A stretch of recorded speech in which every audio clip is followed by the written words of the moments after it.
In the world of women's mixed martial arts, where the competition is fierce and the margin for error is razor thin, fighters emerge every so often who completely change the game. Athletes whose dominance is so absolute, it silences even the loudest of critics. Today, we tell the story of one of these stars. The story of a perfect predator, with the face of an angel and the power of a wrecking ball. Her name is Dakota Ditcheva, and she holds a perfect professional record. 0 losses. Zero doubt about her supremacy. She is the reigning PFL Women's Flyweight World Champion. And she doesn't just win. She dismantles, breaks, and finishes her opponents with the cold precision of a surgeon. Her calling card isn't just striking. It's surgically precise body shots that sap the will to fight. It's knees that have shattered ribs. It's a merciless clinch from which there is no escape.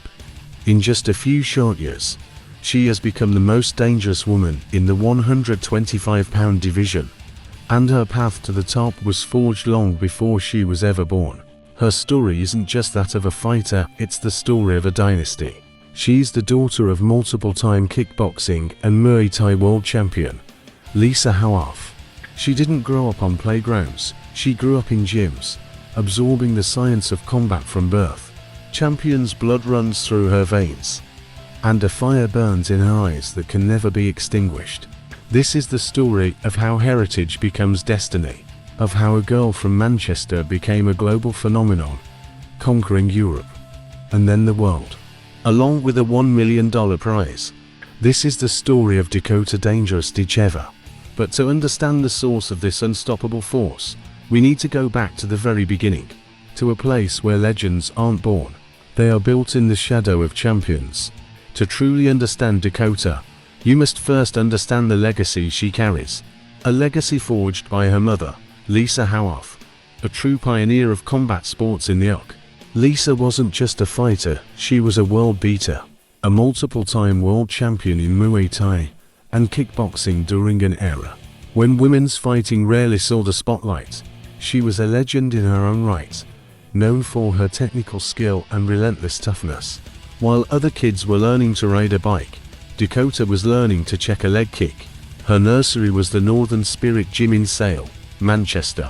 The soundtrack of her childhood wasn't pop music, it was the rhythmic thud of gloves hitting pads, the sharp crack of shins on heavy bags, and the constant hum of discipline. She was immersed in the world of combat from the moment she could walk. Lisa didn't push her daughter into the sport, she simply opened the door, and Dakota walked through it with a natural curiosity that soon turned into a burning passion. The gym wasn't a chore, it was her home.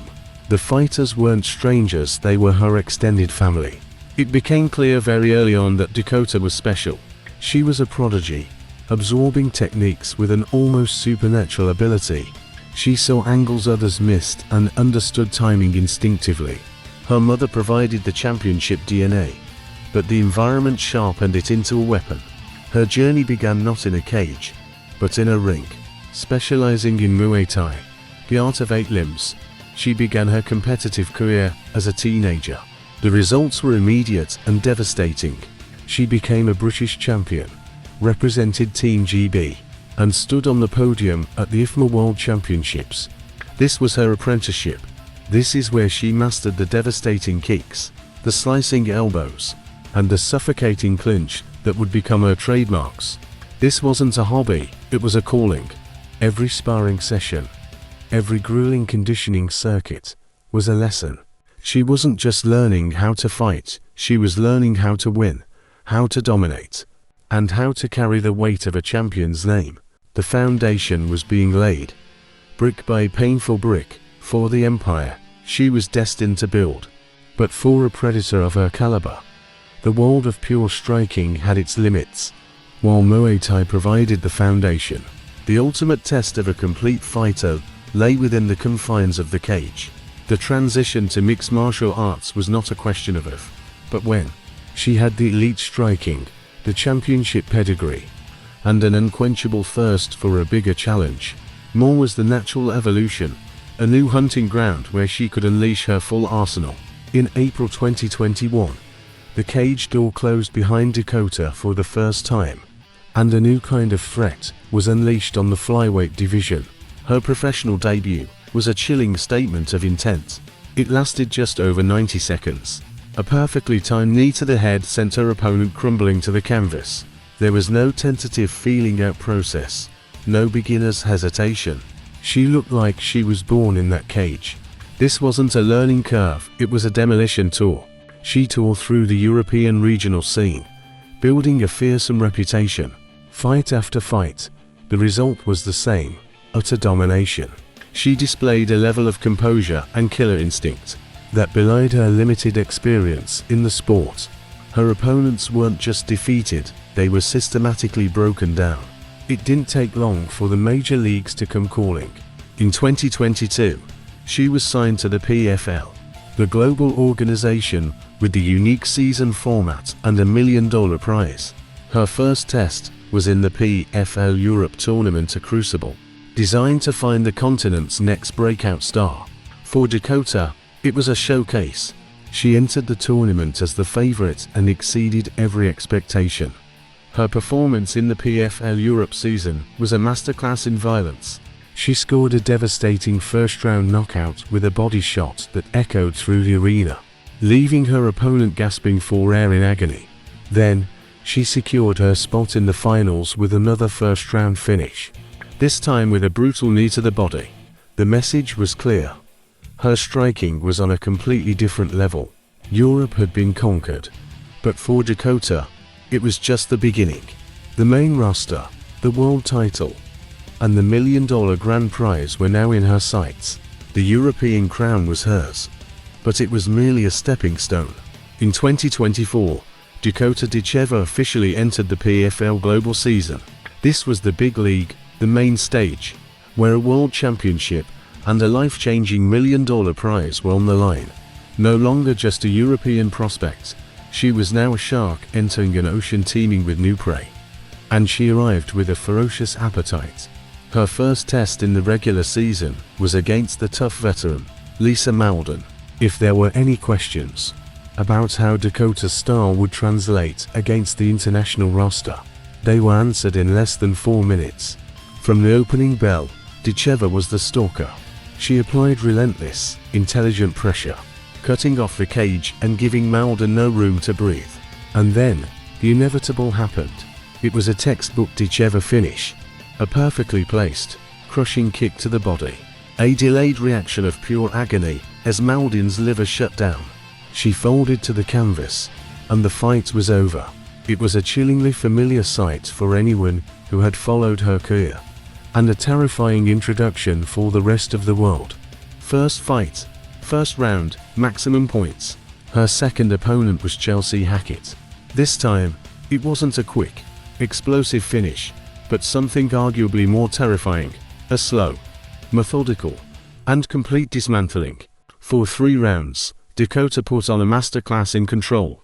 She dominated the striking exchanges and showcased her suffocating clinch work against the cage. Hackett was tough. She survived. But she was never truly in the fight. Ditcheva was the conductor, and the fight was her brutal symphony. With 2 dominant victories and maximum points, she hadn't just earned a spot in the playoffs, she had claimed the #1 seed. With terrifying ease, the regular season had served its purpose. It was an appetizer, a showcase of her power and skill. The message sent across the flyweight division was loud and clear. A new queen had arrived on American soil, and she was coming for the throne. The playoffs loomed, where a single loss would mean the end of the dream. The PFL playoffs are where dreams are either realized or brutally extinguished. The regular season is about accumulating points, but the playoffs are about survival.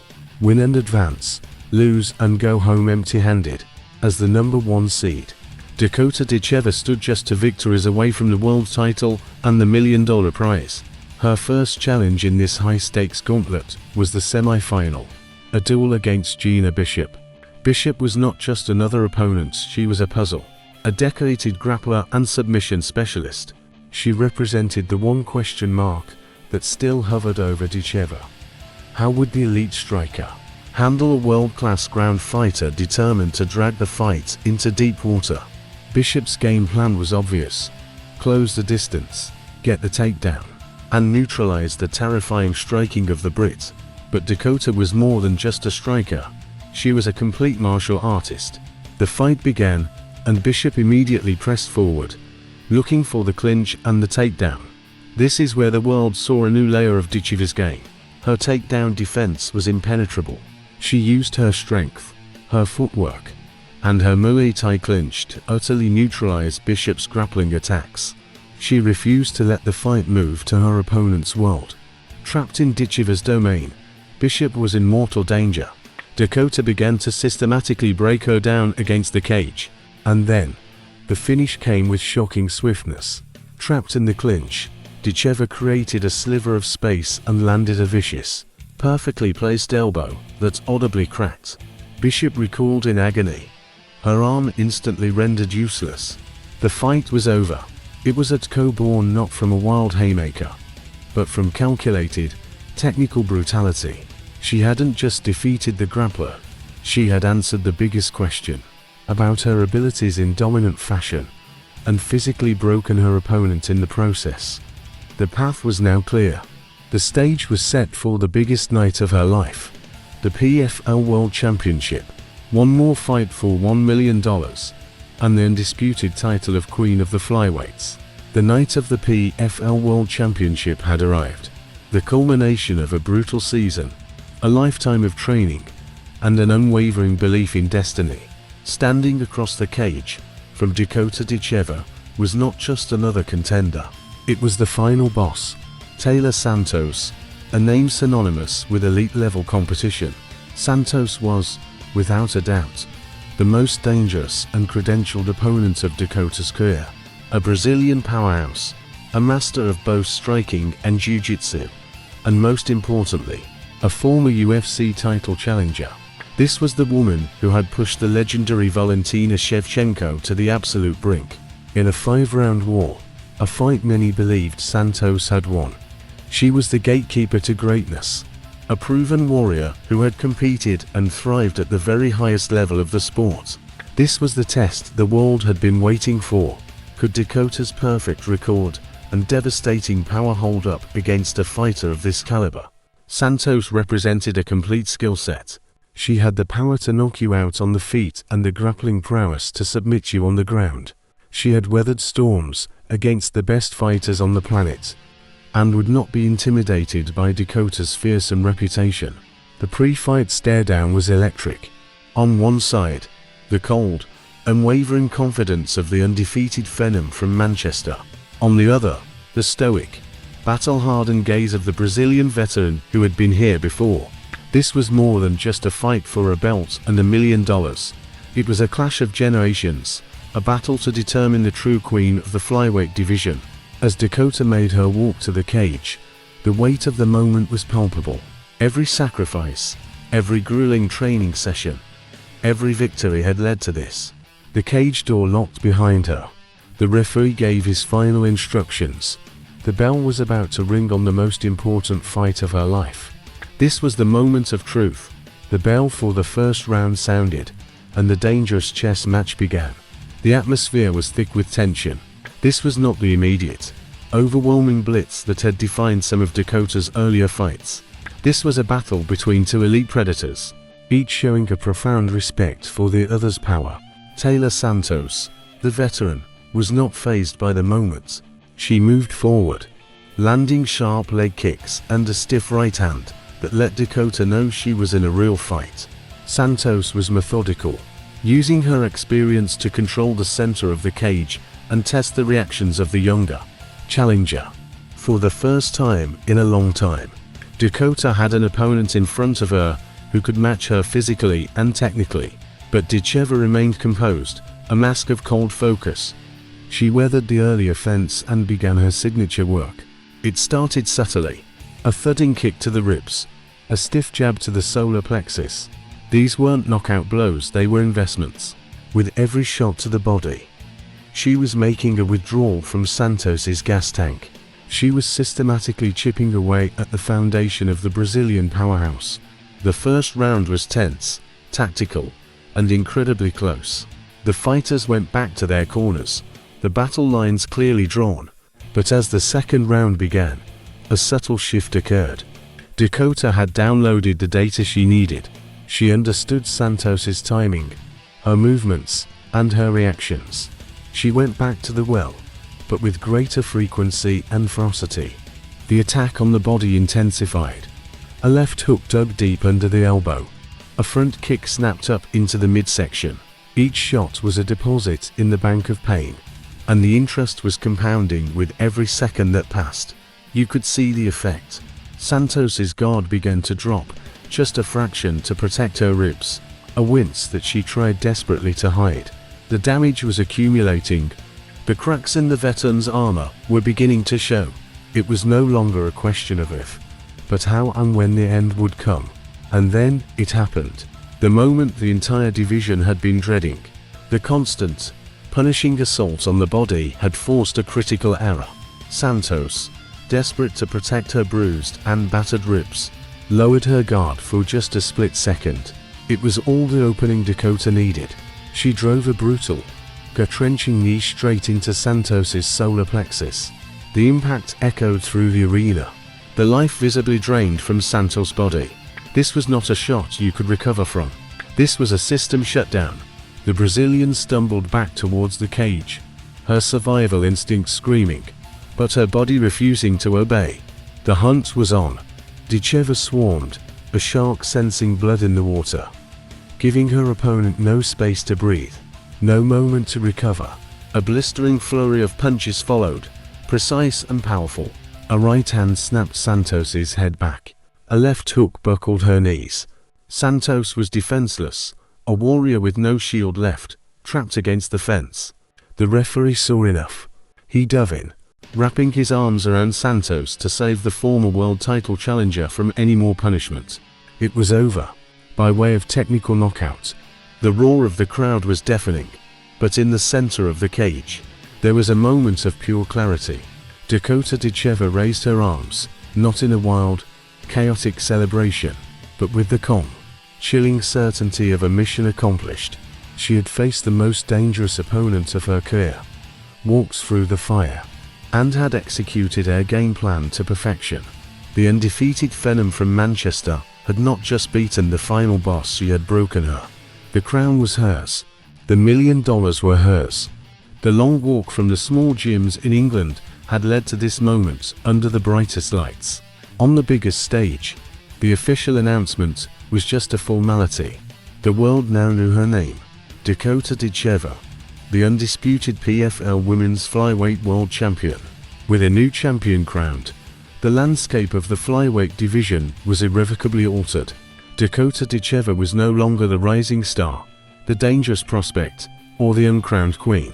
She was the queen, and the 125-pound division was now her kingdom. The victory over Taylor Santos was more than just a win, it was a validation. A validation of the hype, of her perfect record, and of the belief that a new, dominant force had arrived in women's MA. What makes her so unstoppable? It isn't just one single attribute, it's the terrifying synthesis of all of them. She is the flyweight division's most prolific body snatcher. Her opponents know the body shots are coming, yet they are powerless to stop them. It's a systematic breakdown, a cruel and methodical process that turns the strongest fighters into brittle shells of themselves. The body attack isn't just a technique, it's her philosophy. It's an investment in pain that pays dividends in the later rounds or, more often, ends the fight long before the final bell. But to label her as just a body puncher is to miss the genius of her game. Her Muay Thai clinch is a suffocating death trap.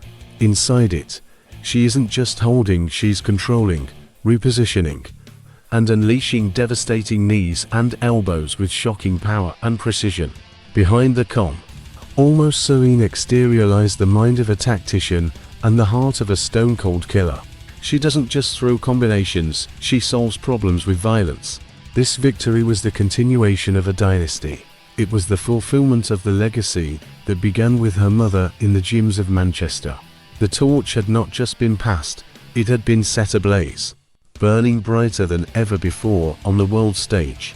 She had proven that she was not just the product of her lineage, but a champion in her own right, forged in her own fire. The $1 million check was life-changing, but the gold belt was legacy-defying. She was now the benchmark, the target on the back of every flyweight in the world. So, what comes next when you have reached the top of the mountain?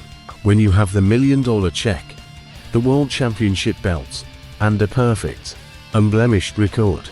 For a predator like Dakota Ditcheva, the summit is simply a new vantage point to survey the next hunting ground.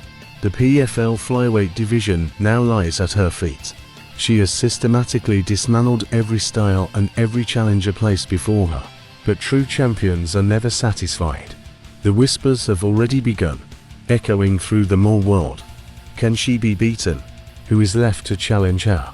The world is now asking how her skills would match up against the champions of other promotions, the other killers who lay claim to the flyweight throne. And the most terrifying part, she is still getting started. At just 26 years old, she has not even entered her athletic prime. Her skills are sharpening with every fight, her fight IQ growing with every minute she spends in the cage. What we are witnessing is not just a championship reign. We are witnessing the construction of a legacy, in real time. From the gyms of Manchester to the pinnacle of mixed martial arts, her journey has been a testament to heritage, hard work, and a natural-born killer instinct. She is a dynasty reborn, a perfect fighting machine built from a champion's blueprint and perfected in the fires of competition. Her reign is not defined by close decisions or fortunate victories, it is defined by destruction. The message to the rest of the world is simple and severe. A new queen rules the flyweight division with an iron fist. The hunt is far from over, it has only just begun. And for anyone who dares to step across the cage from her, the end will be violent. And it will be absolute. This is the era of Dakota Dangerous Ditcheva.